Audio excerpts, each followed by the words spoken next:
बिस्मिल्लाहिर्रहमानिर्रहीम, अस्सलामुअलैकुम। सुनो पाकिस्तान के साथ मैं हूँ आपकी होस्ट शहरबानो आवान और हमेशा की तरह मेरे साथ मौजूद है अजीम राना। हम लोग उम्मीद करते हैं, तवक्को करते हैं आप लोग जहाँ होंगे खैर आफियत से होंगे, अपने प्यारों के साथ होंगे, दिन का आगाज़ मुस्बत अंदाज के साथ, मुस्बत सोच के साथ हुआ होगा यकीनन। और हम लोग प्रोग्राम में आजकल चूँकि मानसून का सीज़न है तो वेदर एडवाइजरी अपने नाज़रीन के साथ शेयर करते हैं। तो आज भी प्रोग्राम के आगाज़ में मौसम से मुतल्लिक़ कुछ बात करते हैं जी। महकमा मौसमियात के मुताबिक बहरा अरब से मुल्क में दाखिल होने वाली मानसून हवाएँ मुल्क के मुख्तलिफ हिस्सों में बारिशों का सबब बनने जा रही हैं और 16 जुलाई तक इस्लामाबाद, पंजाब और कश्मीर में बारिशों का इम्कान है। 15 जुलाई तक केपी और गिलगित बल्तिस्तान, जबकि 12 से 14 जुलाई के दौरान बलूचिस्तान के बाज़ मकामात पर बादल बरस सकते हैं। इसके अलावा 12 और 13 जुलाई को सखर, लाड़काना, जैकबाबाद में आंधी और बारिश का इम्कान है। बानू शहर, कल आपने मौसम एंजॉय किया? कल मौसम एंजॉय किया, लेकिन मौसम एंजॉय करते करते दरमियान में ह्यूमिडिटी आ गई तो हब्स जो है ना वो मौसम एंजॉय नहीं करने देती। हाँ, बाहर अगर आप मौजूद हैं और आप हवा चल रही है तो बहुत अच्छा मौसम है। मौसम वो कहते हैं ना, weather is very pleasant. But जब भी आप अंदर आते हैं तो आपका जीना हराम हो जाता है। कमरों के अंदर इतनी हब्स, घर के अंदर इंतहा ज़्यादा हब्स। और मेरे साथ एक मसला चल रहा है, मैं जहाँ जा रही हूँ मुझे एक स्मेल आ रही है, तो वो पता चला कि बरसात के मौसम की स्मेल, बरसात के मौसम में इस तरह से होता है। और एक और चीज़ बड़ी ही दिलचस्प ऑब्जर्वेशन जो गुज़िश्ता रोज़ मैंने की, और वो ये कि मौसम का आपकी शख्सियत पर कितना असर होता है। क्योंकि मैंने कई राहगीर देखे जो छलांगे मार रहे थे जब हवा चल रही थी और बूंदाबांदी हो रही थी। आपको भी मैंने देखा था गाड़ी में से आप छलांगे मार रहे थे। मैंने कहा पता नहीं अजीम को क्या, आप इसलिए खुश हो रहे थे? नहीं, मैं वैसे खुश हो रहा था, मुझे लगा सैलरी मिल गई है। छलांगे बिल्कुल नहीं मार वैसे वो भी अच्छी खबर है। चलिए जी, अगली खबर उसकी जानिब बढ़ते हैं। अब क्योंकि आज सैलरी और पैसे की बात की है तो उससे मिलती जुलती खबर शेयर करते हैं। बैरून मुल्क बसने वाले पाकिस्तानियों के हवाले से है ये खबर। स्टेट बैंक ऑफ पाकिस्तान ने रवां माली साल में वर्कर्स तरसीलात की तफसीलात जारी कर दी हैं, जिसके मुताबिक माली साल 2024 में वर्कर्स तरसीलात 30.3 अरब डॉलर हैं।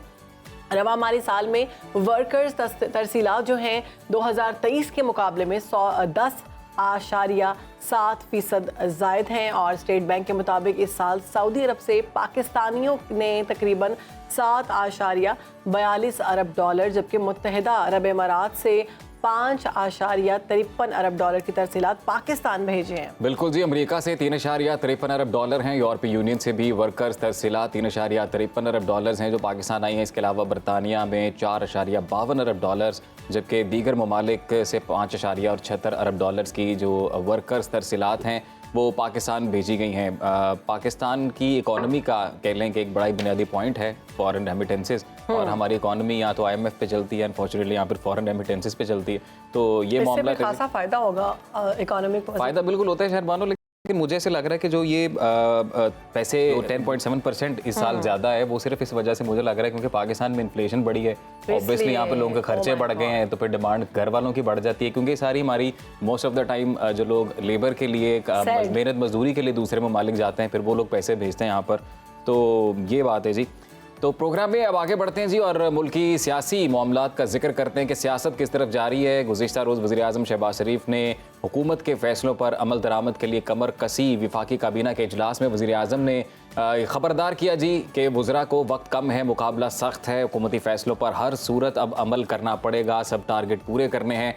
IMF से निजात सिर्फ बातों से नहीं मिलेगी, इसके लिए दिन रात काम करना पड़ेगा और सुस्ती से काम लिया तो किसी सूरत बर्दाश्त नहीं किया जाएगा। एक तरफ तो वज़ीर आज़म हुकूमती फैसलों पर डटे हुए हैं और गुज़िश्ता रोज़ हमने ये भी देखा कि उन्होंने 200 यूनिट बिजली वाले 2.5 करोड़ जो कि 94% सार्फिन बनते हैं उन्हें रिलीफ देने का भी ऐलान किया था। और अब इस पर नेपरा का एक बड़ा बयान सामने आया। बिजली की कीमतों में इजाफे की दरख्वास्त पर समाअत के दौरान नेपरा के मेंबर ने यह वाज़े किया है कि 3 माह के लिए रिलीफ 94% सार्फिन को नहीं बल्कि सिर्फ 65% सार्फिन को मिल सकता है।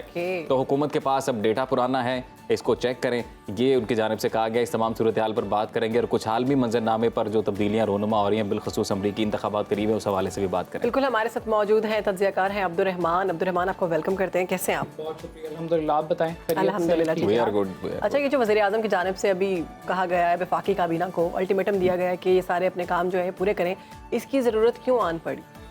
बिस्मिल्लाहिर्रहमानिर्रहीम। बहुत शुक्रिया। अंग्रेज़ी ज़ुबान का एक मुहावरा है, action speaks louder than words. अल्फाज की बजाय अमाल बड़े इंपॉर्टेंट होते हैं जी। अगर वार्निंग्स देने से, टेबल पर मुक्के मारने से और जज्बाती तकरीरें करने से मुल्क ने चलना होता तो ये बहुत पहले चल चुका होता। जो लोग 35 साल इस मुल्क में अवाम की किस्मत नहीं बदल सके, उनसे अगर हम ये तवक्को रखें कि वो अचानक ऑल ऑफ सडन आकर चीज़ों को ठीक कर देंगे, एक ऐसी हुकूमत जो खौफ का शिकार है, जिसको ये पता है कि वक्त कम है, मुकाबला सख्त है जी, इसमें उनका वो खौफ छुपा हुआ है कि उनको ये यकीन है कि ये हुकूमत 5 साल पूरे नहीं कर पाएगी। एक ऐसी हुकूमत जो कि मखलूत हुकूमत है, जहां पर पीपल्स पार्टी की मिन्नतें और तरले किए जा रहे हैं कि आप खुदा के लिए काबीना का हिस्सा बन जाएं, ताकि आप ही हमारी इंश्योरेंस पॉलिसी हैं, वोट पूरे नहीं हैं। क्या आप कारकर्दगी की बुनियाद पर MQM से वजारत ले सकते हैं? काफ लीग से कारकर्दगी की बुनियाद पर वजारत ले सकते हैं? इस्तेहकाम पाकिस्तान पार्टी से वजारत ले सकते हैं कारकर्दगी को बुनियाद बना के? वो तो अब्दुर्रहमान वज़ीर आज़म साहब ने खुद भी कह दिया ना कि हमने रियासत के लिए सियासत कुर्बान कर दी। ये बड़ा एक अच्छा रिटोरिक है कि रियासत के लिए सियासत कुर्बान कर दी या सियासत के लिए रियासत को कुर्बान कर दिया। अगर आपने काम IMF के लिए करना है तो फिर अवाम के लिए क्या करना है? सही। प्राइम मिनिस्टर सबसे पहले आकर बड़ा अच्छा होता कि अगर वो अपनी कारकर्दगी बताते आकर, being a captain of the ship, कि मैंने 100 दिन के अंदर ये कारनामे अंजाम दिए हैं। आप जब दूसरों पर उंगली उठाते हैं तो सबसे पहले आपको खुद एक एग्जाम्पल सेट करनी होती। अब आपकी कारकर्दगी क्या है? IMF की शराइत को तस्लीम करना, ये आपकी कारकर्दगी है? गैस महंगी करना, बिजली महंगी करना, पेट्रोल महंगा करना, ये आपकी कारकर्दगी है? टैक्स बढ़ाना, तनख्वाहदार तबके पर टैक्स की शरह को बढ़ाना, क्या ये आपकी कारकर्दगी है? बिजली चोरी आप नहीं रोक सकते, ओवर बिलिंग को आप नहीं कंट्रोल कर सकते, और उससे बढ़ के टैक्स कलेक्शन वो आप नहीं कर सकते। अब्दुर्रहमान, हमेशा से जो कहा जाता है कि जी अगर आपने मुल्क की मईशत को सीधी राह पर लेकर आना है तो उसके लिए कुछ सख्त फैसले करना पड़ेंगे, तो क्या ये वही सख्त फैसले हैं? अगर सख्त फैसले करने होते तो आज आप ऐलान करते कि हम IPPs के साथ अपने मुआहिदों को रिविजिट करेंगे।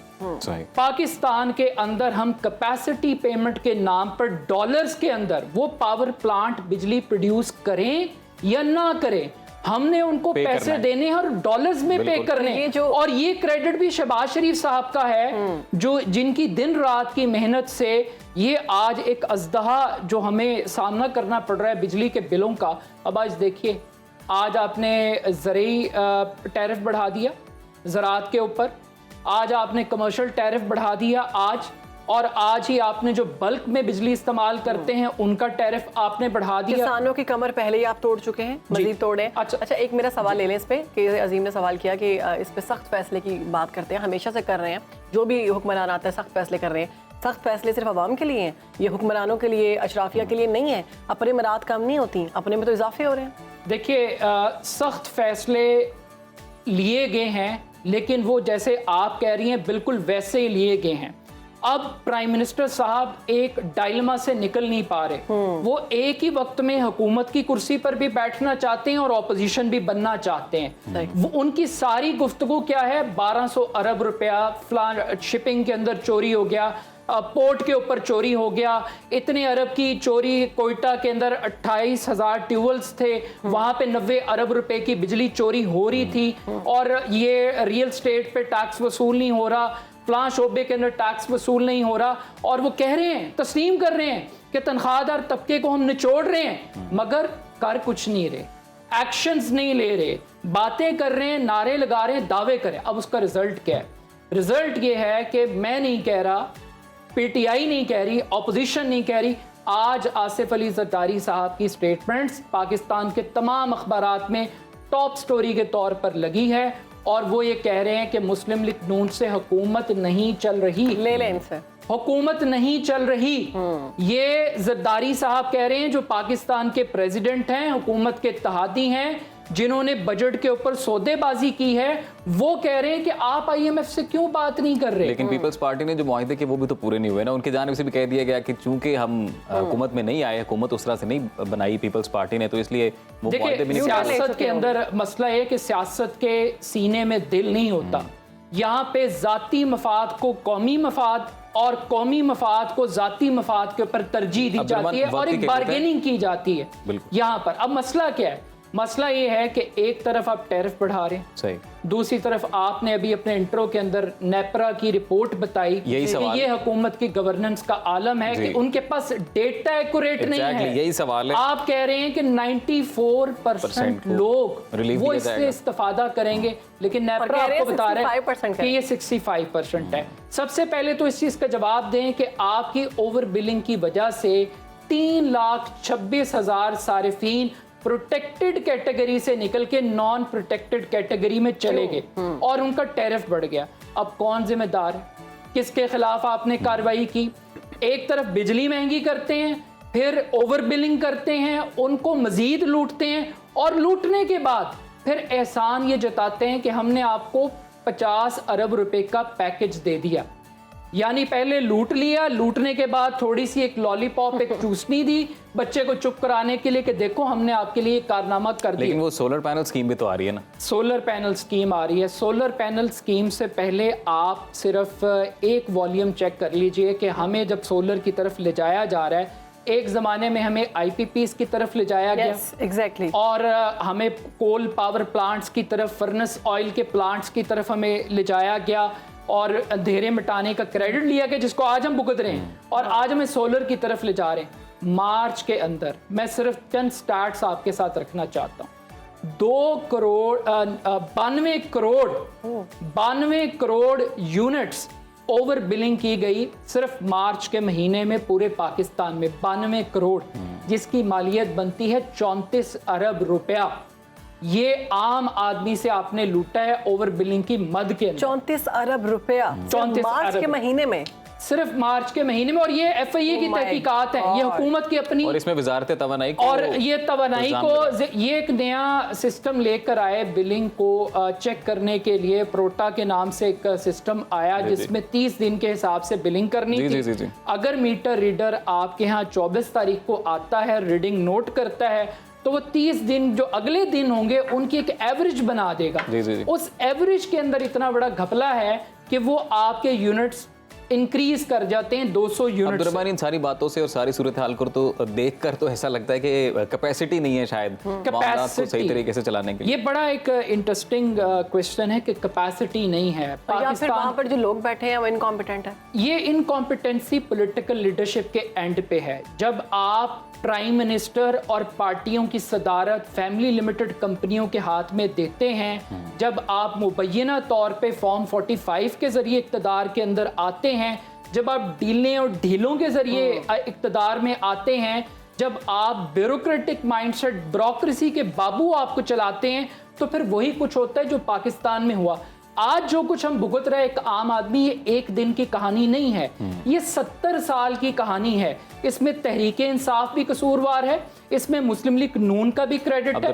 अब सोलर सिर्फ एक नुक्ता मैं जरूर बताना चाहता हूँ, बड़ा क्रेडिट लिया जा रहा है जनाब कि हम पंजाब के अंदर भी और बलूचिस्तान से हमने आगाज कर दिया। 28,000 ट्यूबवेल को हम सोलर पर लेकर जा रहे हैं। ये 28,000 ट्यूबवेल बिल नहीं देता प्राइम मिनिस्टर ऑफ पाकिस्तान, कहते हैं मैं नहीं कहता। 90 अरब रुपया आप बिजली चोरी में सिर्फ बलूचिस्तान के ट्यूबवेल वो इस्तेमाल करते हैं।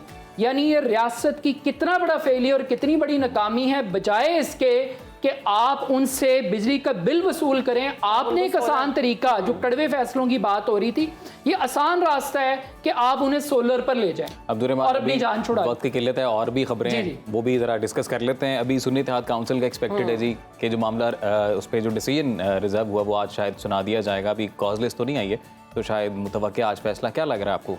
देखिए, अगर तो इत्तेहाद काउंसिल तो कह रही है कि हमें फैसला मलक में होगा। ये फैसला पाकिस्तान का जो जुडिशल सिस्टम है वो अंडर ट्रायल है। ये पाकिस्तान की जुडिशरी का इम्तिहान है, पाकिस्तान के जमहूरियत और जमहूरी इदारों का एक इम्तिहान है। सुन्नी इत्तेहाद काउंसिल का मैंडेट किसी भी सियासी जमात को माल गनीमत के तौर पर और खैरात के तौर पर नहीं दिया जा सकता। ये जो पॉलिटिकल इंजीनियरिंग का सिलसिला है और ये जो 8 फरवरी के इलेक्शन के बाद वोट को बेइज्जती करने का जो सिलसिला शुरू हुआ है, इसको रुकना चाहिए। और इसके 2 असरात हैं। मुझे नहीं पता कि फैसला किसके हक में आएगा। हम सियासी बात कर रहे हैं, अदालतें आज़ाद हैं, हमें उन पे यकीन करना चाहिए कि वो एक शफाफ फैसला आएगा जो सबके लिए काबिल कबूल। बानी पीटीआई अब यकीन नहीं कर रहे। जी, बानी पीटीआई ने इतराज़ात उठाए हैं, उनके इतराज़ात अपनी जगह पे वैलिड हो सकते हैं, लेकिन अगर हम इस स्पेसिफिक केस की बात कर लें तो इस स्पेसिफिक केस के अंदर अगर तो ये फैसला हुकूमत के हक में आता है तो हुकूमत को 2/3 अक्सरियत मिल जाएगी। 226 वोट दरकार है हुकूमत को 2/3 अक्सरियत के लिए, जो वो मांग रहे थे। वो मांग रहे थे। अगर वो मिल जाती है तो वो आइन में तरमीम कर सकते हैं। वो आपकी शख्सी आज़ादियों से मुताल्लिक फ़ोन टेपिंग के हवाले से जिस किस्म की कानून साजी कौमी मफाद और सिक्योरिटी चैलेंजेस की आड़ में कि ट्विटर को आप बंद कर दें और बहुत सारे ऐसे इक़दाम कर दें, तो आपको जजेस की जो मुद्दत मुलाजमत है उससे मुताल्लिक बहुत सारी कानून साजी एक्सपेक्टेड है कि वो हो सकती है। अच्छा। दूसरा, अगर ये तहरीक इंसाफ को मिलते हैं तो इसकी एक सिंबॉलिक वैल्यू है। अगर ये सीटें तहरीक इंसाफ को ना मिली तो एक बहुत बड़ा वोट बैंक जो सियासत के अंदर आया है, जो नौजवान है, उसका जमहूरियत पे से यकीन उठ जाएगा, उसका पर्ची पे से यकीन उठ जाएगा। और एक फैसला जो बल्ले का निशान लेने का फैसला था, जिसकी गलत तशरीह इलेक्शन कमीशन ने की, बाज जजेस का ये नुक्ता नजर है, तो इलेक्शन कमीशन की गलती की सजा पीटीआई को और उसके वोटर को कैसे? लेकिन वो चीफ जस्टिस साहब ने इसी मामले की हियरिंग के दौरान क्लियर कर दिया था ना कि आपको बतौर पार्टी बल्ले का निशान लिया गया, लेकिन बतौर आजाद उम्मीदवार आप ले सकते थे। अच्छा, यहाँ पे पीटीआई ने भी बहुत सारी गलतियां की हैं। सुन्नी इत्तेहाद काउंसिल जो कि खुद जिसने इलेक्शन कंटेस्ट नहीं किया, जो कि सियासी पार्लिमानी जमात नहीं थी, उसकी पार्लियामेंट में नुमाइंदगी नहीं थी और उन्होंने उसका इंतखाब किया, फिर वक्त पर फहरिस्तें नहीं दी। लेकिन यहाँ पर एक एग्जाम्पल मैं ज़रूर आज बताना चाहता हूँ जिसका हवाला बाकायदा तौर पे कोर्ट प्रोसीडिंग्स के दौरान दिया गया, और वो ये था बलूचिस्तान अवामी पार्टी का रेफरेंस 2018 के बाद 2019 में जो खैबर पख्तूनख्वा में इजलास जम हुए थे, वहां पर इंतखाबात हुए, 3 आजाद उम्मीदवार केपीके असेंबली से जीते और उन्होंने बलूचिस्तान अवामी पार्टी को ज्वाइन किया और उनके उसके बाद उनसे फहरिस्त मांगी गई। इस पे जरा कमेंट कर दे। बानी पीटीआई के बारे में कहा जा रहा है कि उन्होंने इशारा दे दिया भूख हड़ताल का, लेकिन कह रहे हैं अभी नहीं करूंगा, कुछ चीजों का इंतजार कर रहा हूँ। क्या ऐसा होगा? ये एक सिंबॉलिक वैल्यू है। वेस्ट के अंदर तो ये यकीनन रजिस्टर होगा, पाकिस्तान के अंदर इसकी कोई खास अहमियत और फादियत नहीं है। फर्क पड़ेगा कुछ? जी फर्क पड़ेगा। सिंबॉलिकली इंटरनेशनल कम्युनिटी देख रही है, यूएन देख रहा है इसको, वर्किंग ग्रुप्स देख रहे हैं, अमेरिकन कांग्रेस देख रही है, इंटरनेशनली इसका एक इम्पैक्ट ज़रूर होगा। लेकिन इसके साथ साथ जाते जाते एक आखिरी बात मैं ज़रूर कहना चाहता हूँ, फूड फॉर थॉट। हम मखसूस नशिस्तों की बात कर रहे हैं, 33% नुमाइंदगी खवातीन को है, लेकिन इस 33% के कोटे को सियासी रिश्वत के तौर पे इस्तेमाल किया जाता है। पॉलिटिकल फैमिलीज़ की खवातीन को और सियासी शराफिया को खवातीन के कोटे पर लाया जाता है। मेरा ख्याल है कि अब वक्त आ गया कि डायरेक्ट इलेक्शन का रिवाज लाया जाए। 33% नुमाइंदगी खवातीन की अकलियतों को मिलनी चाहिए, लेकिन इसके लिए डायरेक्ट वोटिंग होनी चाहिए। अवाम खुद वोट दें कि किसको वुमेन को वोट देना चाहिए। वक्त का हमारा अमेरिका में जो भी मामला चल रहा है वो रह गया, वो फिर हम नेक्स्ट एपिसोड के लिए रख लेते हैं, उस पर डिस्कस करेंगे। पाकिस्तान के मामला हल नहीं हो पा रहे। प्रोग्राम में आगे बढ़ेंगे, बात करेंगे अफगान मुहाजिरीन की। तो दस्तावेजात के बगैर पाकिस्तान में रहने वाले अफगान मुहाजिरीन की वतन वापसी का अमल जारी है, मगर पाकिस्तान में कानूनी तौर पर मुकीम अफगान मुहाजिरीन की रिहायशी कार्ड्स के हवाले से उनकी मुद्दत 1 साल के लिए बढ़ा दी गई है। वफाकी काबीना ने 14.5 लाख अफगान मुहाजिरीन के प्रूफ ऑफ रजिस्ट्रेशन कार्ड्स की मियाद 30 जून 2024 से बढ़ाकर 30 जून 2025 तक तौसी की मंजूरी कर दी गई है। इस फैसले के बाद रजिस्ट्रेशन कार्ड जो हैं उनको रखने वाले अफगान मुहाजिरीन पाकिस्तान में स्कूल, बैंक अकाउंट्स और दीगर सहूलियात से फ़ायदा उठा सकते हैं। इससे पहले अक़वाम मुत्तहिदा के हाई कमिश्नर बराए मुहाजिरीन ने भी 7 से 9 जुलाई तक पाकिस्तान का दौरा किया और अफगान मुहाजिरीन के मामले पर वज़ीर आज़म शहबाज शरीफ समेत आला हुकाम से मुलाकात की। अफगान मुहाजिरीन की वापसी से मुतालिक सूरत हाल पर तबादला किया गया। इसी तमाम तर सूरत हाल पर बात करेंगे। हमारे साथ मौजूद हैं आलमी उम्ूर के माहिर हैं सैयद मोहम्मद अली साहब। सैयद मोहम्मद अली साहब, बहुत शुक्रिया आपके वक्त का। सर, वफाकी काबीना ने कानूनी तौर पर मुकीम 14.5 लाख अफगान मुहाजिरीन के रिहायशी कार्ड में 1 साल की तौसी कर दी है। किस तरह से देखते हैं आप हुकूमत के इस फैसले को? देखिए, मैं समझता हूँ कि पाकिस्तान ने अफगानिस्तान के हवाले से जिस दरियादुली और खुले जहन का मुजाहरा किया है। आप जानते हैं कि 45 साल में दुनिया की किसी कौम ने अफगानियों की इतनी सरपरस्ती और सपोर्ट नहीं की जितनी की पाकिस्तान ने की है। लेकिन आप ये भी जानते हैं कि बदकिस्मती से पिछले 2-3 साल के दौरान अफगानिस्तान की सरजमीन से पाकिस्तान के खिलाफ दहशतगर्दी में बेशबहा इजाफा हुआ है और अफगान हुकूमत जो है अभी तक कामयाब नजर नहीं आती है अपनी सरहदों के अंदर से दहशतगर्दी के कलाकमा में। लेकिन बहरहाल पाकिस्तान की जो सिफारती कोशिशें हैं वो जारी हैं। पाकिस्तान ने अभी दोहा प्रोसेस में भी शिरकत की, जिसमें अक़वाम मुत्तहिदा की क़यादत में 16 ममालिक ने अफगान हुकूमत पर जोर दिया कि वो अपनी आलमी जिम्मेदारियां पूरी करे, दहशतगर्दी का खात्मा करे, इंसानी हुकूक की खिलाफ वर्जियां बंद करे और आलमी कवानीन और सफारती ज़ाब्तों का ख्याल रखे। तो मैं समझता हूँ कि अब हमने जो ये 1 साल का रिलीफ दिया है, इस मौके से फ़ायदा उठा के जो हमारे अफगान भाई हैं वो जिम्मेदारी का मुजाहरा करेंगे और प्रॉपर अपने आप को रजिस्टर करेंगे, अपने मुल्क जाएंगे और एक पुरअमन और बाज़ाब्ता कानूनी एतबार से पाकिस्तान में वीज़ा स्कीम के जरिए आ सकेंगे। मोहम्मद अली साहब, इससे पहले केयर टेकर सेटअप के दौरान एक फैसला सामने आया था कि जब जितने भी इलीगल फॉरेनर्स हैं पाकिस्तान में, उन्हें कहा गया था कि वो इस मुल्क से चले जाएं वापस, और ज़्यादातर तवज्जो जो थी वो रही अफ़गान मुहाजिरीन की जानिब भी, और इस फैसले को हुकूमत के काफ़ी क्रिटिसाइज़ भी किया जाता रहा जो अफ़गान यहाँ पर रह रहे हैं उनकी जानिब से भी कि वो पिछले 40 साल से यहाँ रह रहे हैं, उनकी दूसरी तीसरी नस्ल यहाँ पर है, उनके कागजात भी हैं, लेकिन इसके बावजूद कारोबार छोड़कर सब वापस जाना पड़ रहा है। तो अभी आपको क्या लग रहा है जो ये फैसला है हुकूमत ने जो 1 साल की तौसीह की है उनके POR में, ये कोई हिकमत अमली के तहत किया गया है या कोई बैरूनी प्रेशर है?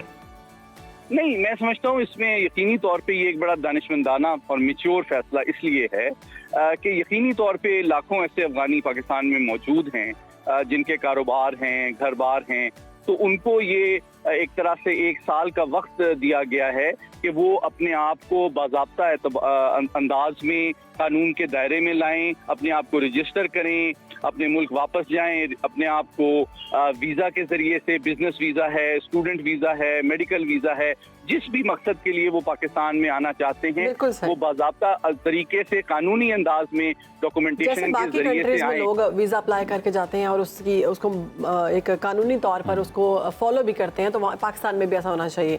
मोहम्मद अली साहब, हमने देखा कि 4 दहाइयों से पाकिस्तान जो है अफगान मुहाजिरीन की मेज़बानी कर रहा है और पाकिस्तान ने हमेशा अफगानिस्तान का साथ दिया है। आपको नहीं लगता कि इसके बावजूद जो अफगान सरजमीन मुसलसल पाकिस्तान के खिलाफ इस्तेमाल हो रही है, तो अफगान पॉलिसी पर नजरसानी करने की ज़रूरत है? देखिए, मैं समझता हूँ हमारी मौजूदा अफगान पॉलिसी जो है वो कहीं ज़्यादा मैच्योर और केयरफुल और हमजहत है साबका हुकूमतों के अदवार के मुकाबले में। और उसकी बुनियादी वजह यह है कि एक जानिब हमने अफगानियों के लिए अपने घर बार और अपने मुल्क की सरहदें तो खोल दी, लेकिन बदकिस्मती से उसमें से कई शरपसंद और दहशतगर्द और क्रिमिनल अनासिर ने उसका नाजायज फायदा उठाया, जिसके नतीजे में पाकिस्तान में ब्लैक इकोनॉमी, स्मगलिंग, ड्रग्स और इन मुख्तलिफ जराइम का भी इजाफा हुआ। लेकिन अफगान हुकूमत क्यों नहीं कार्रवाई कर रही है दहशतगर्दों के खिलाफ? मैं समझता हूँ कि शायद किसी हद तक अब इसका इम्कान बढ़ रहा है, क्योंकि सिर्फ ये अब पाकिस्तान नहीं, जिस तरह मैंने दोहा प्रोसेस का बताया कि अक़वाम मुत्तहिदा की क़यादत में 16 ममालिक ने मुश्तरका तौर पे, जिसमें पाकिस्तान भी शामिल है, अफगान हुकूमत पे जोर दिया कि अगर वो चाहते हैं कि दुनिया में उनको तस्लीम किया जाए, उनके मुल्क के सलामती और तरक्की के जो अहदाफ हैं उसमें आलमी बरादरी उनकी मदद करे, तो फिर इसकी जिम्मेदारी अफगान हुकूमत पर आयद होती है कि वो अपनी जिम्मेदारी का मुजाहरा करे, दहशतगर्दी का खात्मा करे, आलमी कवानीन और सफारती ज़ाब्तों का ख्याल रखे और एक जिम्मेदार कौम के तौर पे अपने आप को दुनिया के सामने लाए। अच्छा मोहम्मद अली साहब, अब हमारी मईशत की सूरत हाल सबके सामने है और पाकिस्तान ने अफ़गान रेफ्यूजीज़ की एक बड़ी तादाद है जिन्हें होस्ट किया और गुज़िश्ता कई दहाइयों से वो उन्हें होस्ट कर रहे हैं, तो ऑब्वियसली एक इकनॉमिक प्रेशर है कहीं ना कहीं से। अभी पिछले दिनों फिलिपो ग्रैंडी ने जो दौरा किया high commission of United Nations for human rights commission of refugees की जानिब से, उन्होंने भी सराहा हुकूमत के इस फैसले को, लेकिन क्या सिर्फ सराहा जाना काफ़ी है सर? नहीं, देखिए, मैं यकीनी तौर पर पाकिस्तान बारहा आलमी बरादरी को और मगरबी ताकतों को बावर कराता रहा है कि अफगानिस्तान जो है इलाके में और आलमी अमन के लिए बदकिस्मती से एक खतरा रहा है और है। तो इस खतरे से निमटना सिर्फ पाकिस्तान की यकतरफा जिम्मेदारी नहीं है, तमाम अक़वाम आलम, खुसूसी तौर पे जो बाकी उसके हमसाया ममालिक हैं और साथ ही साथ आलमी फोरम जिनमें अक़वाम मुत्तहिदा सरफ़हरिस्त है, उन पे ये जिम्मेदारी आयद होती है कि वो अपने फ़राइज़ अदा करें, अफ़गानिस्तान की सलामती, इस्तेहकाम और तरक्की के अमल में अपना रोल प्ले करें और अफ़गानिस्तान पर ये जोर दें कि वो दहशतगर्दी का जितना जल्द अज जल्द खात्मा करेंगे उतना ही वो आलमी बरादरी की मदद और उसकी रिकॉग्निशन का सफ़र बेहतर और जल्द अंदाज में तय कर सकेंगे। बहुत शुक्रिया आपका सैयद मोहम्मद अली साहब, आप हमारे साथ मौजूद थे और बात कर रहे थे अफगान मुहाजिरीन के हवाले से जो तौसी की गई है रिकॉर्ड के हवाले से, और उनका ये तज्जिया था कि इस तमाम सूरत हाल पर एक बेहतरीन ये फैसला किया गया है। प्रोग्राम के आगाज़ में हमने आपको जनरली मौसम के बारे में बताया था, मुख्तलिफ सूबों की सूरत हाल क्या पेशन गोइयाँ हैं महकमा मौसमियात की, लेकिन अभी हम ये बात कर लेते हैं कि मुख्तलिफ शहरों में ताज़ा तरीन मौसम की क्या सूरत हाल है। हमारे नुमाइंदे लाहौर से मोहम्मद लुकमान, कराची से नाजिश अयाज और इस्लामाबाद से समन गुल हमारे साथ मौजूद हैं। तो रुख करते हैं सबसे पहले कराची का, नाजिश अयाज हमारे साथ मौजूद है। नाजिश बताइएगा, कराची में 2 दिन पहले तो मूसलाधार बारिश हुई, पानी खड़ा हो गया, अभी के क्या हालात हैं? भाई अभी तो सूरत हाल ये है कि कराची हो गया खुश्क, आसमान पे काले बादल तो हैं लेकिन बादलों में भी वही कहानी है कि सूरज और बादलों की आंख मचोली जा रही है। कराची वाले एक बार फिर शदीद गर्मी जो है उसको फेस कर रहे हैं। महकमा मौसमियात के मुताबिक गुज़िश्ता रोज़ जो है वो एक बारिश का इम्कान था, लेकिन बारिश बरसाने वाले सिस्टम जो है वो थोड़ा वीक हो गया है, जिसकी वजह से अब बारिश तो नहीं बरसेगी, लेकिन शाम के और रात के औकात में बूंदाबांदी के इम्कान मौजूद हैं। अभी तो हब्स और गर्मी का राज है कराची में। आज ज़्यादा दर्जा हरारत जो है वो 38 डिग्री सेंटीग्रेड रिकॉर्ड किए जाने का इम्कान है, जबकि कम से कम दर्जा हरारत 30 डिग्री सेंटीग्रेड तक रिकॉर्ड किया गया है। हवा में नमी का तनासुब इस सारे दर्जा हरारत में बहुत ज़्यादा अहमियत का हामिल है, क्योंकि हवा में जो नमी का तनासुब है वो इस वक्त 70 से 80% रिकॉर्ड किया जा रहा है, जिसकी वजह से महसूस की जाने वाली गर्मी कहीं ज़्यादा है। तो कराची वाले अभी बारिश का इंतजार करेंगे, क्योंकि महकमा मौसमियात का कहना है कि 20 जुलाई के बाद कराची में एक अच्छा कराची वाले बारिश का इंतजार करेंगे। नाजिश हमारे साथ रहिएगा, लाहौर की सूरत हाल जान लेते हैं मोहम्मद लुकमान से। जी लुकमान बताइएगा, लाहौर में कैसा है मौसम?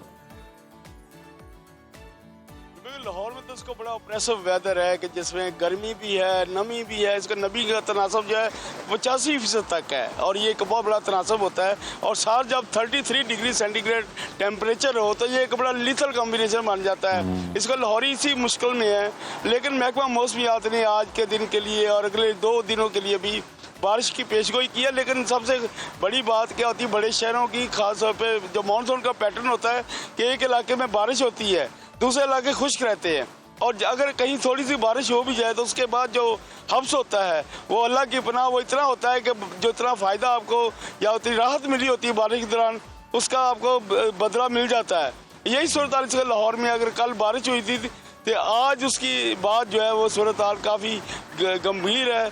इसको तो काफ़ी जो गर्मी भी है और हब्स भी है, गर्मी भी है शहरबानो कराची और लाहौर में। तो सूरत हाल हमने जानी है कि वहाँ पर ह्यूमिडिटी कितनी है और गर्मी की शिद्दत कितनी है। तो समन से ही पूछ लेते हैं कि इक़्तिदार में मौसम कैसा है? मौसम कैसा है? वहाँ पे अच्छा ही होता है नहीं, हाँ, और ये भी पूछ लेते हैं समन, ये बताइएगा कि क्या लाहौर और कराची से फिर लोग घूमने फिरने आ सकते हैं इस्लामाबाद अगर यहाँ पर मौसम में इतनी गर्मी है तो?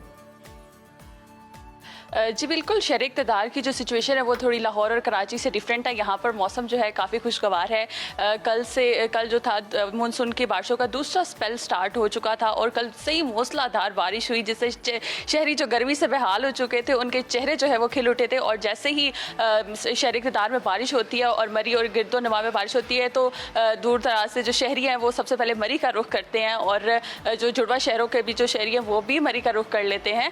तो कल ऐसा हुआ था कि सूरज और बादलों की आंख मिचौली का सिलसिला जारी था। आज भी मौसम वैसा ही है, कल जैसे बारिश हुई आज भी बारिश का वैसे इंतजार है कि आज भी मूसलाधार बारिश हो ही जाए। लेकिन आज सुबह से सूरज और बादलों की आंख मिचौली का सिलसिला जारी है और जो सिचुएशन है हवा में नमी के तनासुब जो है वो काफ़ी कम है, क्योंकि जो कल बारिश हुई उससे नमी जो है वो काफ़ी ज़्यादा कम हो गया। कल जो थी वो 65% थी, आज जो है वो 55% है और गर्मी की शिद्दत में भी इसी तरह कमी हो गई है। हवा भी चल रही है और बस अब बारिश का इंतजार है। महकमा मौसमियात की तो बहुत अच्छी बात आपने बताई कि इस्लामाबाद के जो शहरी हैं वो पुरसुकून है इस वक्त के, वहाँ पे मौसम अच्छा है, ठंडी हवा भी चल रही है, ह्यूमिडिटी भी कम है, जबकि कराची और लाहौर के शहरी इस वक्त इंतज़ार कर रहे हैं कि अच्छा मौसम हो, बारिश हो, लेकिन हब्स जो है ना उसकी कमी हो जाए। तो ये सूरत हाल थी हमारे सूबों की और हमारे शहरों की कि क्या सिचुएशन चल रही है इस वक्त माहौल के मौसम के हवाले से। तो हमारे नुमाइंदे हमारे साथ मौजूद है, कराची से हमारे साथ नाज़िश अयाज थी, लाहौर से मोहम्मद लुकमान और इस्लामाबाद से समन गुल। आप सबका बहुत शुक्रिया क्योंकि आपने मौसम के हवाले से हमें अपडेट किया और अपडेट करते रहिएगा, क्योंकि हम सब कहीं ना कहीं मौसम से इफेक्ट होते हैं और हमें अच्छा मौसम और चाहिए। दुआएं भी कर रहे हैं कि जी जल्द से जल्द बेहतरी आए मौसम में। नाज़रीन, आज पाकिस्तान समेत दुनिया भर में वर्ल्ड पॉपुलेशन डे मनाया जा रहा है। ये दिन 1989 में अक़वाम मुत्तहिदा की जनरल असम्बली ने मुक़र्रर किया ताकि आलमी सतह पर आबादी के मसाइल और इनके असरात को उजागर किया जा सके। इस दिन को मनाने का मकसद अवामी आगाही बढ़ाना और हुकूमती इदारों को आबादी के बढ़ते हुए मसाइल की जानिब तवज्जो दिलाना है। हर साल इस दिन का एक अलग थीम होता है। इस साल का थीम है जी, किसी को पीछे ना छोड़ो, हर एक को शुमार करो। आबादी की तेजी से बढ़ती हुई तादाद दुनिया के बेशतर ममालिक के लिए एक चैलेंज बन चुकी है। आलमी आबादी 8 अरब से तजावुज़ कर चुकी है और अक़वाम मुत्तहिदा के मुताबिक 2050 तक ये तादाद 9.7 बिलियन तक पहुंच सकती है। इस तेजी से बढ़ती हुई आबादी के साथ ज़मीन के वसाइल पर दबाव भी बढ़ रहा है। पाकिस्तान का शुमार दुनिया के बड़े आबादी वाले ममालिक में होता है। 2023 में होने वाली मरदमशुमारी के मुताबिक पाकिस्तान की आबादी 24 करोड़ 18 लाख से जायद है, जो दुनिया की 5वीं बड़ी आबादी है। पाकिस्तान में आबादी की सालाना शरह नमू तकरीबन 2% है, जो कि आलमी औसत से ज्यादा है। ये तेज रफ्तार बढ़ती हुई आबादी मुल्क में बेशुमार मसाइल पैदा कर रही है, जिनमें वसाइल की कमी, तालीम और सेहत की सहूलियात की अदम दस्तयाबी और बेरोजगारी भी शामिल है। बिल्कुल ऐसे ही वर्ल्ड पॉपुलेशन डे हमें याद दिलाता है कि हम सबको मिलकर इस मसले का हल तलाश करना होगा ताकि आइंदा नस्लों के लिए एक बेहतर और पायदार मुस्तकबिल फराहम किया जा सके। हमारे पाकिस्तान का सबसे बड़ा मसला ये है कि पॉपुलेशन बहुत ज़्यादा है, मसाइल और वसाइल बहुत कम है। मसाइल तो बहुत ज़्यादा हैं, वसाइल का कम होना और पॉपुलेशन का बढ़ता जाना, इसीलिए हम देखते हैं कि तालीम बहुत से लोग हासिल करते हैं, डिग्रियाँ लेकर बैठे हैं, लेकिन वसाइल ना होने की वजह से घरों में बैठे हुए हैं और रोज़गार नहीं कमा पा रहे। और तो इस पर आउट ऑफ स्कूल जो बच्चों की तादाद है वो भी सबसे 2.5 करोड़ से ज़्यादा बच्चे जो हैं वो इस वक्त स्कूल से बाहर हैं, यानी वो तालीम हासिल नहीं कर रहे। तो ये बहुत बड़ी तादाद है किसी भी मुल्क, किसी भी कौम के लिए कि उनके इतने बच्चे जो हैं वो घरों में बैठे हुए हैं। तो इस मामले पर डिटेल में भी बात करेंगे किसी और प्रोग्राम में, क्योंकि ये बहुत बड़ा मामला है। आगे बढ़ते हैं, बात करते हैं हम सेहत के हवाले से। तो खूबसूरत नज़र आना हर किसी का दिल करता है, मैं खूबसूरत नज़र आऊँ, और खूबसूरती में जो सबसे मेन पॉइंट होता है ना इलामात, उनमें आपके बाल जो हैं वो बहुत पसंद किए जाते हैं। लड़कियों के बारे में कहा जाता है कि बड़े बाल, लंबे बाल, काले बाल, घने बाल। अब तो लोग कलर्स भी करवा रहे हैं। लड़कों की भी शख्सियत जो है वो बालों से ही ज़्यादा पसंद की जाती है कि लड़के के बाल जो हैं वो बहुत अच्छे हैं। और बहुत से ऐसे नौजवान हैं जो हम देखते हैं कि उनके बाल सफ़ेद हो जाते हैं। पहले ऐसा होता था अजीम कि 50, 60, इवन 60 से भी ऊपर 70 प्लस के बाल सफ़ेद होते थे। अब यंगस्टर्स जो हैं हम समेत कि हमारे बाल जो हैं वो सफ़ेद हो चुके हुए हैं। तो इसकी क्या वजह है, ऐसा क्यों होता है जवानी में? पहले तो जवानी में ऐसा नहीं था, अब ऐसा क्यों हो रहा है? पलकें भी लोगों की सफ़ेद हो रही हैं और दाढ़ी के बाल सफ़ेद हो रहे हैं। अब मतलब आप अंडर 30 हैं लेकिन उसके बावजूद आपके दाढ़ी के, आपकी पलकों के, आपके सर के बाल सफ़ेद हो चुके हैं। तो वजूहात क्या हैं, इलामात क्या हैं, कोई इलाज है, इसको रोक सकते हैं, नहीं रोक सकते? इसी पर बात करेंगे। हमारे साथ मौजूद हैं डर्माटोलॉजिस्ट हैं डॉक्टर अरमीला जावेद। वेलकम करते हैं डॉक्टर साहिबा, कैसी हैं आप? वालेकुम अस्सलाम जी, अस्सलाम वालेकुम। बिल्कुल खैरियत। डॉक्टर साहिबा, वक्त से पहले जो चांदी आ जाती बालों में या बुजुर्ग बच्चे अगर हम कहें तो ये क्या करें ये? एक्चुअली जी ये जो रुझान देखने में आया है कि बाल सफ़ेद हो जाते हैं वक्त से पहले, एशियंस के अंदर जो इसकी उम्र है वो 25 साल और जो एफ्रो अमेरिकन हैं उसके अंदर इसकी उम्र 30 साल कट ऑफ लाइन है। हमारे पास तो लोग 35 साल में भी आके कह रहे होते हैं कि बहुत जल्दी बाल सफ़ेद हो गए, क्योंकि जेनेटिक्स ऐसी हैं हमारे रीजन की कि हमारे यहाँ पे बाल जनरली काले ही होते हैं, डार्क ही रहते हैं। लेकिन अभी देखने में आया ट्रेंड कि बहुत जल्दी जो नौजवान हैं उनके बाल ग्रे हो जाते हैं, मर्दों के भी और लड़कियों के भी। लड़कियाँ तो कुछ ना कुछ इसको सोल्यूशन कर लेती हैं कि वैसे भी फैशन है, वो थोड़ा बहुत कलर करवाती रहती हैं, लेकिन लड़कों के लिए बहुत एक स्ट्रेसफुल कंडीशन होती है और उनके पेरेंट्स भी साथ आके कंप्लेंट कर रहे होते हैं और कुछ इसकी रेमेडी चाह रहे होते हैं। तो बेसिकली जो इसके रीज़न्स हैं जो बहुत जल्दी बाल सफ़ेद हो जाता है, एक तो जेनेटिकली आप ज़्यादा प्रोन होते हैं कि आपकी फैमिली में ट्रेंड है कि बाल जल्दी सफ़ेद हो गए।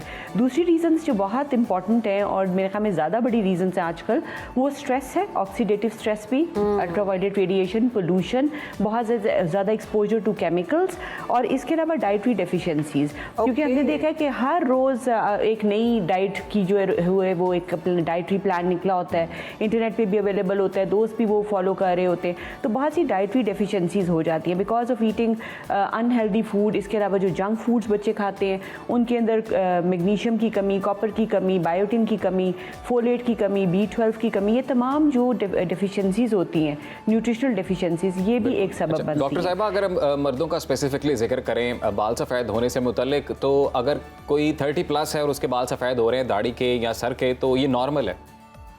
देखिए जी, जो कट ऑफ पॉइंट है एशियंस के लिए वो 25 साल है। अगर 25 साल से पहले होता है तो उसको हम मेडिकली कहते हैं कि ये अर्ली ग्रेइंग है या प्री मेच्योर ग्रेइंग है एशियंस के अंदर। लेकिन ऑफ कोर्स जो एफ्रो अमेरिकन हैं उसके लिए ये उम्र 30 साल की हद मुकर्रर की गई है। लेकिन क्योंकि हमारे इलाके में बाल बहुत ज़्यादा सफ़ेद होता नहीं है और जल्दी ग्रेइंग होती नहीं थी पहले, ये देखा गया ट्रेंड, ये आजकल ये जो है ये ज़्यादा ट्रेंड आ गया। उसकी मैंने आपको रीजंस बताए कि ज़ाहिर है अब नई स्टडीज़ होंगी तो पता चलेगा कि वो हमारा जो बार है अब उम्र का वो और नीचे आ गया। And that's because that's now कोई ऐसा तरीका है, कोई ऐसा लाइफस्टाइल, कोई ऐसा फूड जिसे खाकर हम अपने बालों का ये जो सिस्टम है इसको रिवर्स कर सके? बिल्कुल जी, जो आप खाते हैं वही एक्चुअली शो करता है और बाल जो हैं वो प्रोटीन से बनते हैं और आपकी जब तक डाइट अच्छी नहीं होगी, आपके बॉडी के अंदर प्रोटीन्स पूरे नहीं होंगे, आपके बाल अच्छे नहीं होंगे। सबसे इम्पॉर्टेंट फैक्टर तो ये है कि डाइट के अंदर प्रोटीन ज़रूर शामिल करें। इसके अलावा जो मैंने अभी सप्लीमेंट्स आपको बताए, न्यूट्रिशनल सप्लीमेंट्स, उनका शामिल करना बहुत ज़रूरी है। और बिसाइड्स दैट एक ऐसी नई दवाई भी आई है जो कि ऑक्सीडेटिव स्ट्रेस को कम करती है। मतलब जो कैटलेज जो कैटलेज की कमी होती है बॉडी के अंदर, एक एंजाइम होता है, उसकी वजह से भी ग्रेइंग होती है। तो ये कैटलेज अब सप्लीमेंट्स में शामिल किया जा रहा है ताकि उसकी कमी को पूरा करे और जो डाई की वजह से या यूवी रेडिएशन, पोल्यूशन और ऑक्सीडेटिव स्ट्रेस की वजह से बाल ग्रे हो रहे हैं उसको रिवर्स किया जा सके।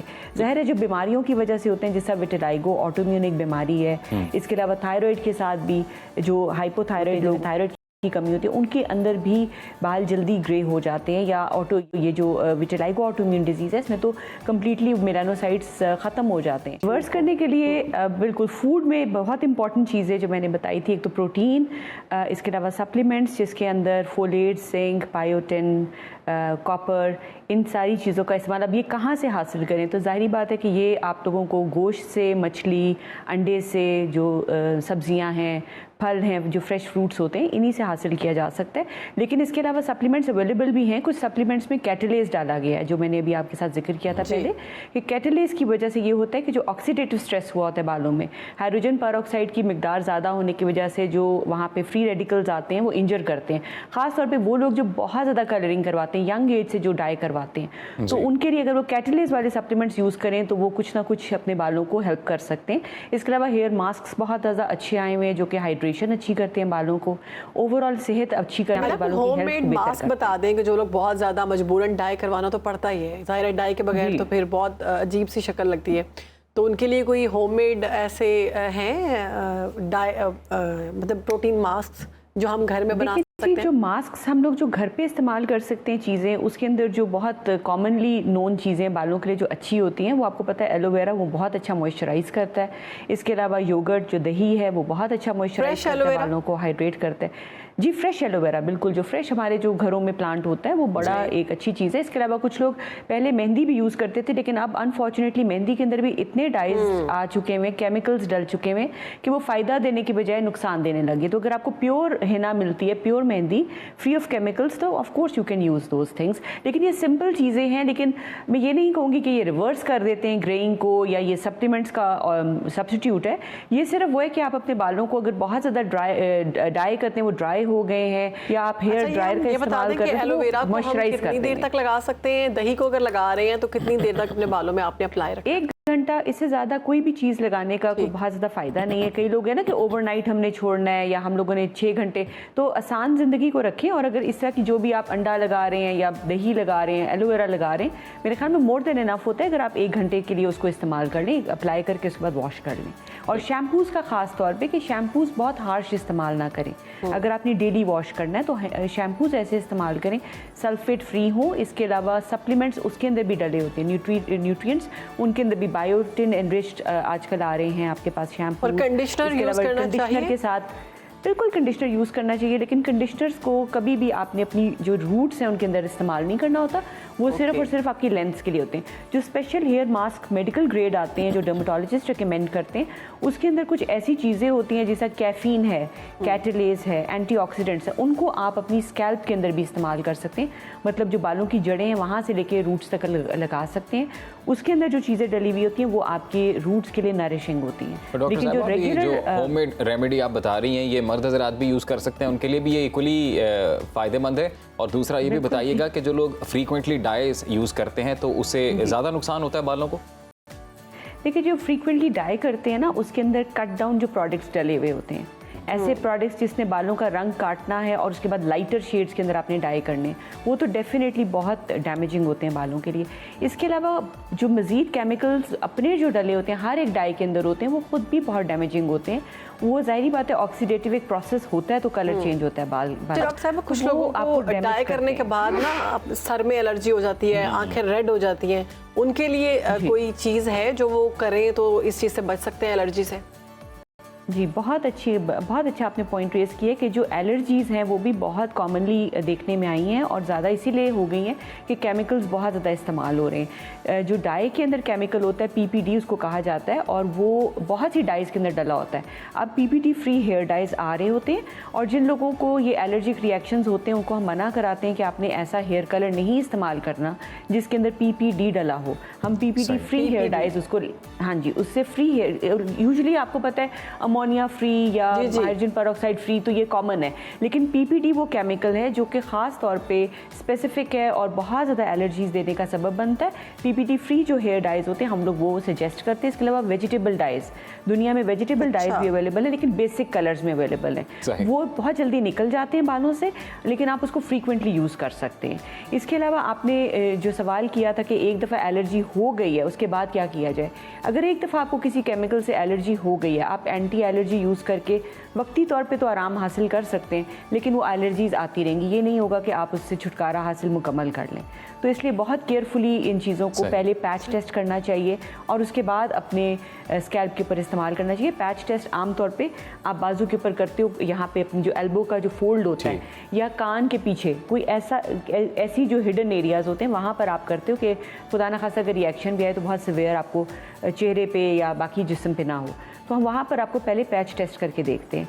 तो पैच टेस्टिंग के बाद केमिकल्स यूज़ करें। इसके अलावा बहुत से ऐसी चीज़ें भी हैं जो कि आप रेगुलर बेसिस पे यूज़ करें तो आपके बाल वैसे भी हेल्दी रहते हैं। बहुत से मेडिकल ग्रेड ट्रीटमेंट्स आए हुए हैं, जैसे PRP का नाम सुना है, बड़े लोग आके हमें प्लेटलेट रिच प्लाज्मा के बारे में पूछ रहे होते हैं।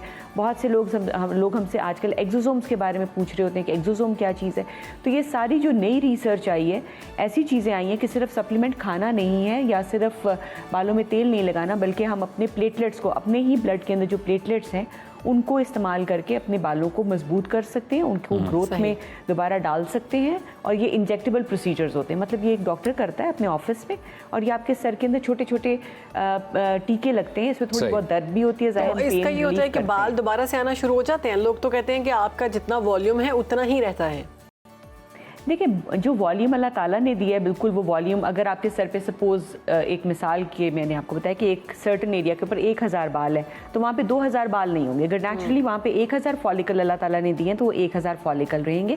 लेकिन जो बाल का स्ट्रैंड है, अगर उसकी थिकनेस बढ़ जाए, मतलब आपके बाल आहिस्ता आहिस्ता आप देखते हैं ना वो पतले हो रहे होते हैं, थिकनेस में भी बाल पतला हो रहा है। अगर आप उसको माइक्रोस्कोप पे देखो तो उसकी जो डायामीटर होता है वो भी टाइम के साथ छोटा हो रहा होता है। अगर आप उसको नरिश अच्छा कर दें, प्लेटलेट रिच प्लाज्मा वाली ट्रीटमेंट करवाएं या मिनॉक्सिडिल यूज़ करें, टॉपिकल जो ये तमाम मेडिसिन वगैरह अवेलेबल हैं, तो बाल की थिकनेस, इंडिविजुअल स्ट्रैंड की थिकनेस इंक्रीज हो जाती है। और अगर डॉक्टर रमीला जावेद साहिबा, बहुत शुक्रिया आपके वक्त का, आपने सुनो पाकिस्तान को वक्त दिया और बहुत ज़बरदस्त आपने बताया कि किस तरीके से बालों को नेचुरली हम हेल्दी रख सकते हैं और सफ़ेद होने से बचा सकते हैं वक्त से पहले। प्रोग्राम में आगे बढ़ते हैं, बात करते हैं जानवरों के हकूक़ से मुतल्लिक। मुल्क में जानवरों पर जुल्म और तशद्दुद के वाक़यात में मुसलसल इजाफा देखने में आ रहा है। सांगड़ का हालिया वाक़या आपके सामने, जहाँ पर एक वडेरे की जानिब से एक ऊँटनी की टांग काट दी गई थी और उसके बाद ये खबर सामने आई कि रावलपिंडी में एक बासर शख्स ने गधी की टांगें काट दी और हमारे माशरे में कुत्तों को जहर देकर या तो मार दिया जाता है या फिर गोली मार कर हलाक किया जाता है। ये तो बड़ी आम सी बात है। फिर मुर्गों, कुत्तों, ऊँटों, गधों की लड़ाई जो है वो बड़े फ़ख्र से कराई जाती है। तो ये बड़ी अजीब सी बात है, बड़ा अजीब सा ट्रेंड है कि जानवर जो कि बोल भी नहीं सकते, अपने इमोशंस बता भी नहीं सकते, उन पर इतना जुल्म किया जाता है। तो इसी हवाले से बात करते हैं, हमारे गेस्ट हमारे साथ मौजूद हैं, एनिमल राइट्स लॉयर हैं जी। बिल्कुल, वेलकम करते हैं आपको। अल्तमश साहब, कैसे हैं आप? मैं बिल्कुल ठीक हूँ। Firstly thank you so much for having me here. Thank you ji. अच्छा, ये जानवरों की हकूक़ की बात करें बेसिकली हम, तो कोई कानूनी तौर पर अगर कोई जानवरों के साथ जुल्म करता है, जैसे कि ये सांगड़ का वाक़या, ऊँटनी की टांग काट दी, और इस तरह के बहुत से वाक़यात हम देखते हैं कि कुत्तों के साथ बहुत बुरा सलूक किया जाता है, इस सब के ख़िलाफ़ कोई कानूनी कार्रवाई हो सकती है, और अगर हो सकती है तो सज़ा क्या है, उसके बारे में हमें बताएं, क्योंकि हमें पता ही नहीं है आवाम को। ठीक है, इस पर बिल्कुल कानूनी कार्रवाई हो सकती है, काफ़ी रेलिवेंट लॉज हैं, पर लेकिन वो एनिमल स्पेसिफिक हैं। और हमारा जो मेन लॉ है जो एनिमल क्रूल्टी को कन्विक्ट करता है, वो एक्चुअली 1890 में बना था, वो हमें गौरव ने दिया था। जी जी। तो वो लॉ अभी भी एप्लीकेबल है। It's called the Pakistan prevention of cruelty act. उसमें पनिशमेंट सारी हैं, ये जो आपने जितनी भी अभी बातें की सब उसमें लिखी हैं। उसका मसला ये है कि उसने तो 1890 में बना था, हमने उसको कभी अमेंड नहीं किया। इस्लामाबाद में हुआ था, पर लेकिन सिंस एनिमल वेलफेयर जो है 18वीं तरमीम के बाद प्रोविंशियल्स के पास उसकी अथॉरिटी आ गई, सही, प्रोविंसेस ने कभी उसको अमेंड ही नहीं किया, तो उसमें पनिशमेंट्स अभी भी 200 रुपये लिखी हुई हैं। ओहो। तो इसलिए वो लॉ नॉर्मली आपको FIR जी 200 रुपीज़ ओनली। 1890 में उसकी बहुत वैल्यू थी। हाँ जी बिल्कुल। तो उन्होंने उस हिसाब से बनाया था, तो वो लॉ आपको FIR में नहीं मिलेगा। 2 लाख होना चाहिए तकरीबन। इस्लामाबाद में 1 लाख या 2 लाख की अमाउंट है। ठीक है, ठीक है। और वो लॉ आपको दरअसल FIR में इस वजह से नहीं मिलता। तो FIR में आपको पाकिस्तान पीनल कोड मिलता है, उसके 2 सेक्शंस हैं, सेक्शन 428 और 429। वो ये कहते हैं कि अगर एक जानवर, ये भी 1860 में बना था, उसमें लिखा है कि अगर जानवर की वैल्यू 10 रुपये या 50 रुपये ज़्यादा हो, 1860 की टर्म्स है, सही, तो उसमें या तो आपको 2 साल से ज़्यादा की या उससे कम की सज़ा हो सकती है, या फार्म एनिमल हो, जैसे कैमल है, जो कैमल के इंसिडेंट में यूज़ हुआ था, उसमें सेक्शन 429 यूज़ हुआ था। उसमें ये लिखा है कि अगर एक फार्म एनिमल जो कि कैमल है लिखा हुआ है, उसकी 50 रुपये से ज़्यादा वैल्यू हो तो उस पर 5 साल की सज़ा हो सकती है। तो उस पर कार्रवाई हुई, पर लेकिन मसला ये है कि ये दोनों जो सेक्शंस हैं पाकिस्तान पीनल कोड के, वो कंसिडर करते हैं कि एनिमल प्रॉपर्टी है किसी की, एनिमल के अपने राइट्स नहीं। ठीक है, तो जिसकी प्रॉपर्टी है वो जो चाहे करे, अब वो जाए करे। एनिमल के अपना कोई राइट्स नहीं है, यानी उसका मालिक उसको मार भी दे तो no worries. Animal cruelty act में है, पर पनिशमेंट 200 रुपये की है, तो FIR में आपको नज़र नहीं आएगा। ये मसला है। अच्छा अल्तमश, अब मैं चाहता हूँ कि इस सेगमेंट के तवज्जुह से आप हमारे नाज़रीन को एजुकेट भी करें कि ऐसी कौन सी चीज़ें हैं जो ममनू हैं। आप जानवरों को मार नहीं सकते हैं, आपने अगर कोई पेट रखा हुआ है तो आपने किस तरह से टेक केयर करनी है, और कंप्लेंट करने का क्या तरीका है कि अगर आप किसी जानवर पर जुल्म होता देख लें तो उसको बेचारे को कैसे रेस्क्यू किया जा सकता है? तो इसके काफ़ी तरीके हैं। एक तो ऑफ कोर्स आप FIR फाइल कर सकते हैं, पर लेकिन इसका रुझान कम है तो FIR फाइल होना थोड़ी मुश्किल होती है। दूसरा तरीका आपका ये है कि आप प्रिवेंशन ऑफ क्रूल्टी एक्ट के अंडर हमने societies for prevention of animal cruelty बनाई हुई है, उसको हम SPCA कहते हैं। पंजाब की जो है वो एक्टिव है, बाकी सूबों में अनफॉर्चुनेटली नहीं है। तो पंजाब में अगर कोई इशू हो तो आप उनको रिपोर्ट करते हैं। दूसरा आप एक और काम कर सकते हैं, आप कंप्लेंट सेल जा सकते हैं प्राइम मिनिस्टर के पास। जो हमारा CCP ऑफिस है, उन्होंने रिसेंटली कंप्लेंट सेल भी बनाया, उधर भी आप फाइल कर सकते हैं, पर वो थोड़ा मुश्किल होता है। तो आपको अगर कंप्लेंट फाइल करनी है तो आप कुछ इदारों के पास जाते हैं, या मेरे पास, मैं एक्चुअली एक एनिमल लॉ फर्म रन कर रहा हूँ, पाकिस्तान की पहली है। आप हमसे एनिमल लीगल एड अप्रोच कर सकते हैं फ्री ऑफ कॉस्ट। दूसरा कुछ और इदारे हैं, उसका नाम PARC है, उन्होंने पुलिस के साथ काम किया है, तो उधर आप अपने केसेस रिपोर्ट कर सकते हैं। तो आप कानून को मॉडिफाई या इसमें अमेंडमेंट के लिए कोई कोशिश कर रहे हैं? बिल्कुल कर रहे हैं, बिल्कुल कर रहे हैं। अच्छा अल्तमश, पूछ लें। जी प्लीज। रिहेबिलिटेशन सेंटर्स जो हैं वो हम सुनते हैं कि हैं, वो नज़र नहीं आते, बहुत कम है क्या? रिहेबिलिटेशन सेंटर्स तो I would say non existent है, हमारे पास शेल्टर्स हैं अभी, पर वो भी बहुत कम है। रिहेबिलिटेशन सेंटर का कॉन्सेप्ट थोड़ा सैंक्चुरी रिलेटेड होता है कि जानवर ने वहाँ पे ठीक होने जाना है, और अगर वो ठीक नहीं हो पाता तो अपनी सारी ज़िंदगी उधर ही गुजारता है। तो सैंक्चुरी कॉन्सेप्ट। शेल्टर्स जो होते हैं वो ऑलरेडी ओवरफिल्ड होते हैं, उधर जानवर आता है, उसने ट्रीटमेंट लेनी, फिर उसने बाहर जाना ही जाना है, क्योंकि शेल्टर्स की कैपेसिटी होती है जी। और शेल्टर्स पूरे पाकिस्तान में मैं गिनती से आपको बता सकता हूँ 10 से ज़्यादा नहीं होंगे पूरे पाकिस्तान में। अल्तमश, हमारे नाज़रीन को इस टॉपिक की हसासियत के बारे में भी आप एजुकेट करें कि ये जानवरों के इमोशंस होते हैं, उन्हें भी दर्द होती है, वो क्या क्या फील करते हैं, उनको किस तरीके से रखना चाहिए, और उन पर जुल्म करना एक पूरे मुआशरे का बिहेवियर किस तरह से बताता है वो। बिल्कुल, इस पे पाकिस्तान में तो रिसर्च नहीं हुई, पर इंटरनेशनली हो चुकी है। एक्चुअली मैंने एक एनिमल लॉ में मास्टर्स भी किया हुआ है, सही, तो हमने इस पर डिस्कशन की थी। इसको हम अंग्रेजी में कहते हैं द लिंक। एसेंशली इसका मजमून ये है कि एनिमल क्रूल्टी जो है वो child miss treatment, adult miss treatment और डोमेस्टिक वायलेंस से रिलेटेड है। सही। डोमेस्टिक वायलेंस पे हम कभी बात नहीं करते एनिमल अब्यूज़ का, पर लेकिन जिन लोगों के पास पेट्स होते हैं, आदमी ज़्यादातर औरतों को बेसिकली डोमेस्टिक वायलेंस के अगेंस्ट करते हैं कि मैं आपके जानवर को हार्म करूंगा या हर्ट करूंगा, तो यूज़ होता है। पाकिस्तान में इस पर डेटा नहीं है, साइकोलॉजिकली टीज करते हैं, बिल्कुल करते हैं। तो कुछ लोगों को ये नफसियाती तौर पर भी इशू होता है कि वो जानवरों को, मैंने अक्सर सोशल मीडिया पे वीडियोस देखी हैं कि वो पाँव बांध कर और फेंकते हैं, फिर वो उठने की कोशिश करता है, फिर जुल्म करते हैं। कुछ नौजवान की वीडियो मैंने कुछ दिन पहले ही देखी और बहुत इंजॉय कर रहे हैं वो। हाँ जी, उसका एक्चुअली मेंटल हेल्थ से डायरेक्ट रिलेशन है। तो ये जो बच्चे होते हैं अमूमन, अगर आप इनकी छोटी एजेस में एनिमल के साथ इनकी क्रूअल्टी ट्रीटमेंट हो तो ये बच्चे बड़े होकर डोमेस्टिक अब्यूज़र्स बनते हैं। और ये चीज़ ग्रेजुएट होती है एसेंशली। अब जानवरों पे क्रूअल्टी करते हैं, फिर इंसानों पे आती है। सही बात। पाकिस्तान में इसमें डेटा नहीं है, इस पर रिसर्च होने की बहुत ज़रूरत है। अच्छा, पाकिस्तान में डॉग किलिंग की मुहिम चलाई जाती है, कुत्ता मार मुहिम चल रही है, जहर दे देते हैं या फिर गोली मार देते हैं, ये सारी जो मुहिम चलाई जाती है, इनके खिलाफ कोई अपील नहीं हो सकती? पंजाब में तो हो चुकी है। 2021 में एक्चुअली जस्टिस आयशा मलिक जब लाहौर हाई कोर्ट में थी, उन्होंने फैसला दिया था कि एक पॉलिसी बनाई जाए ह्यूमेन बर्थ कंट्रोल की, पर पंजाब के लिए, क्योंकि जैसे पहले मैंने बताया एनिमल वेलफेयर एक सूबाई मज़मून है। तो पंजाब में वो पॉलिसी बन गई थी। उस पॉलिसी को कहते हैं humane birth control policy of 2021। वो ये कहती है कि जानवरों को आप स्टरलाइज करेंगे और वैक्सीनेट करेंगे, आप गोली नहीं मारेंगे। तो वो इलीगल है, जो हर पूरी हुकूमत भी करे वो काम पंजाब में इलीगल है। उसकी इम्प्लीमेंटेशन पहले तो ऐसे होता था कि 4 दीवारी में भी अगर कोई किसी ने डॉग पाला हुआ है ना, तो वहाँ पर भी फेंक जाते थे कोई चीज़ रात के टाइम, और वो जब सुबह उठते थे तो वो खाकर, जहर खाकर वो डॉग जो है ना वो मर चुका होता था। मेरे साथ ये हुआ, हमारे घर में था डॉग, मैंने रखा हुआ था, तो उसको ऐसे मार दिया था किसी ने, पॉइजन दे दिया, पॉइजन दे दिया, दीवार से या डोर से फेंक दिया किसी चीज़ में डाल के। इस पे मैं ब्रीफली सिर्फ ये बताना चाहता हूँ कि ये चीज़ काम ही नहीं करती। हम ये काम 1947 से कर रहे हैं, अभी तक नहीं रुके, हमने नहीं सीखा कि होता नहीं है। इंडिया ने 1999 में रुक गए थे। भूटान कम्प्लीटली स्टरलाइज करता है अपने डॉग्स को, कोई कलिंग नहीं होती। और बांग्लादेश जो पाकिस्तान के बाद बनाता है वो 100% कल फ्री है, उधर किसी डॉग को मारा नहीं जाता, 100% स्टरलाइज। वेस्ट में हम देखते हैं कि कुत्तों के, जानवरों के इतने हुकूक हैं, बिल्कुल, तो वहाँ पर कैसे वो ये सब महफूज? मैं भी कह रहा था कोई मिसाल अच्छी सी आप हमारे नाज़रीन को समझाने के लिए कि किसी पढ़े लिखे मुआशरे में, मुअज़्ज़म मुआशरे में किस तरह से ट्रीट किया जाता है। आप बड़े मुल्कों की बात ना करें, आप हमारे जो इकोनॉमिक लेवल है उनकी बात करें। बांग्लादेश जो हमारे बाद बना है वो अपने डॉग्स को पॉइजन नहीं करता, उनको स्टरलाइज करता है। उसकी वजह ये है कि आपने पहले पॉइजनिंग की बात की। अगर आप इतने ज़्यादा कुत्तों को पॉइजन करेंगे, पहले हमारी पॉलिसी नहीं है कि हमने उन डॉग्स की बॉडीज़ को कैसे रिमूव करना है। एग्जैक्टली, एनवायरमेंटल डिजास्टर है जिससे डिजीजेस हो सकते हैं, कोई पॉलिसी नहीं है पाकिस्तान में।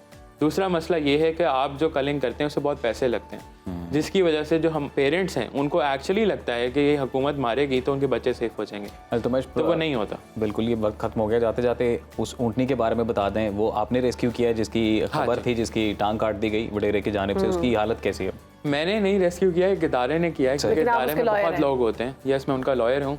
बेल हो गई है, मैंने सुना है उनको, जिन्होंने टांग काटी है उनको बेल हो गई है उनकी। जी, तो ये ऊँटनी जो है कॉम्प्रिहेंसिव डिजास्टर रिस्पांस सर्विसेज का बेंजी शेल्टर है, ये पूरे पाकिस्तान में है, लाहौर, कराची, इस्लामाबाद, पिंडी, और ये TNVR पे भी काम कर रहे हैं। उनके कराची शेल्टर ने रेस्क्यू किया था सिंध गवर्नमेंट की सपोर्ट से। सिंध गवर्नमेंट ने बहुत काम किया। यस, बहुत शुक्रिया। तो आपके अब वो रिकवर हो रही है जी। बहुत शुक्रिया आपके वक्त का, जिसने पाकिस्तान को आपने वक्त दिया। सोशल मीडिया पर वायरल होने वाली एक वीडियो पर बात करेंगे आज, जिसमें 3 लड़कियां दुकान में काम करने वाले एक लड़के को बहुत तशद्दुद का निशाना बना रही है। ये वाक़या 7 जुलाई को गार्डन टाउन लाहौर में वाक़ एक टक शॉप के अंदर हुआ, जहां ख़रीदारी के लिए आई 3 लड़कियों ने यूसुफ नामी मुलाजिम पर हिरासा करने का इल्ज़ाम लगाया और उसके बाद उनको मारना शुरू कर दिया। बात यही ख़त्म नहीं हुई, लड़कियों ने पुलिस को बुलाकर यूसुफ को गिरफ्तार करवा दिया, मुकदमा भी दर्ज करवाया। वीडियो सोशल मीडिया पर वायरल हुई। वायरल होने के बाद हक़ाइक़ सामने आए, अदालत ने मुकदमा खारिज करके नौजवान को रिहा कर दिया। अब इस मामले ने एक नया मोड़ ले लिया है और ये टक शॉप के जो कैशियर हैं इकबाल, उन्होंने तशद्दुद करने वाली लड़कियों से सुलह कर लिए, जबकि तशद्दुद का निशाना बनने वाले नौजवान यूसुफ ने सुलह से इनकार कर दिया और पुलिस ने यूसुफ की दरख्वास्त पर ताहाल तशद्दुद करने वाली लड़कियों के खिलाफ मुकदमा दर्ज नहीं किया, जबकि यूसुफ ने अदालत से रुजू कर लिया है और वो इंतज़ार कर रहा है कि इसका कोई ना कोई फैसला सामने आए। बिल्कुल शहरबानो, अब अच्छा, ये खाली एक वीडियो नहीं है, ये ओवरऑल एक सोसाइटी का जो बिहेवियर है, जो एक रवैया है, उसको भी हम डिस्कस कर सकते हैं जी, कि किस तरह से अदम बर्दाश्त बढ़ती जा रही है। ये बात 100% दुरुस्त है जी कि किसी को ये हक नहीं है कि वो किसी को हरास करे, और बिलखसूस ख़वातीन के राइट्स ज़्यादा होने चाहिए इस मामले में, उनको प्रोटेक्शन भी होनी चाहिए, लेकिन गलत फहमी का जो मार्जिन है वो हो सकता है कहीं पे। लेकिन वीडियो में आप थप्पड़ जो हम देख सकते हैं, वो कोई बात तो नहीं कर रहा उनके साथ, ना ही वो उनको देख रहा है उस तरह से, और जिस तरह से ये थप्पड़ मार रहे हैं ये भी नहीं मारना चाहिए। अगर कोई आपको देख भी रहा है उसको शटअप कॉल दें और आप वहाँ से निकल जाएं। हाँ शहरबानो, और अगर आपने कानून का सहारा लेना ही है तो आप किसी के साथ बिल्कुल फिजिकल ना हो, हाथ ना उठाएं, आप पुलिस को बुला लें। पहले आप खुद से कानून हाथ में ले रहे हैं, उसके बाद फिर आप उसको, क्योंकि आप असर और रसूख रखते हैं। मसला ये है कि पाकिस्तान में जो लोग थोड़ा बहुत असर और रसूख रखते हैं वो ये भूल जाते हैं कि अगले बंदे की भी सेल्फ रिस्पेक्ट है या अगले की कोई जिंदगी है। लेकिन लड़के की बात मुझे बहुत पसंद आई है कि उसने माफ़ नहीं किया, और करना भी नहीं चाहिए। अगर वो गलत हैं तो उनको बिल्कुल इस पर सजा मिलनी चाहिए। और इस अच्छा, मैंने तो ये वीडियो देखी थी और अनसेंसर्ड जो वर्जन है इसका वो देखा, और उसमें बड़ा वो क्लियर था कि बड़े ब्रूटली तरीके से उस लड़के को इन्होंने जो है ना मारपीट का निशाना बनाया। 3 खवातीन थी बिल्कुल, और वहाँ पर एक साहब काउंटर पर खड़े हुए थे, बुजुर्ग थे, और उन्होंने भी जो है वो फ़ोन निकाल के वीडियो बनाना शुरू की। तो बहरहाल ये मामला आप देखें किस जानिब जाता है। एक खातून होने के नाते मैं समझती हूँ कि मर्दों के बेबी हकूक़ होने चाहिए, और हकूक़ हैं उसको भी देखना चाहिए। सिर्फ हर जगह पर औरत ही मजलूम दिखाई जाती है, ऐसा नहीं होना चाहिए। तस्वीर का दूसरा रुख भी ज़रूर देखना चाहिए, उसके बाद डिसीजन लेना चाहिए। तो खैर अभी ये मामला दोबारा और एक और चीज़ बस जाते जाते ये कि जब भी अगर आप ताकतवर हैं, आप किसी पर जुल्म करने की हैसियत में, और अगर आप कर देते हैं तो आप ज़हन में ये ज़रूर रखें कि जो उस वक्त अपना एग्रेशन नहीं निकाल पा रहा, वो किसी सोसाइटी में किसी और जगह पर जाके वो एग्रेशन निकालेगा। तो इस तरह से जो सोसाइटी में प्रेशर बढ़ता है, एक ओवरऑल डिप्रेशन की सूरत हाल बढ़ती है। बहरहाल जी, आज के प्रोग्राम से मुझे शहरबानो को इजाज़त दें। कल दोबारा आपकी खिदमत में नए मौज़ूआत, नए गेस्ट के साथ हाजिर होंगे। तब तक अपना और अपने प्यारों का ख्याल रखें। अल्लाह हाफ़िज़। अल्लाह हाफ़िज़।